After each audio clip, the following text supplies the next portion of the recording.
Намайг Батсандын Эрдэнэ гэдэг би барилгын инженер багш мэргэжилтэй. 40 гаруй жил барилгын мэргэжилтэй ажилчин бэлтгэх чиглэлээр ажиллаж байсан. Маш олон мянган барилгын одоо мэргэжилтэй ажилтныг бэлтгэсэн ийм л хүн. Одоогоор би Дархан Тэрэд компани захирлаар ажилладаг. Сүүлийн 5 жил Дарханд хүүхдийн цэцэрлэгүүд бариад байгаа. Бизнес эрхлэгч хүний хувьд мэргэжил сайн байх хэрэгтэй. Мэргэжлийн чадвар. Ямар бизнес эрхлэж байгаа юм?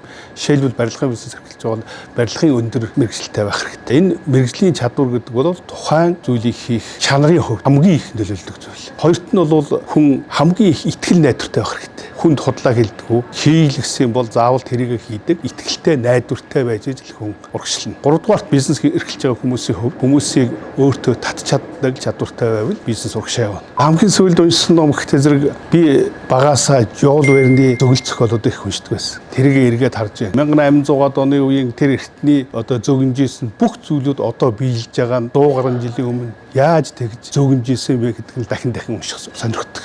Барилгын салбар бол өндөр мэргэжилтэй баг хамт олонтой байж барилгыг барина. Тэрнээс гадна маш чадвартай мэргэжилтэй ажилчин хэрэгтэй.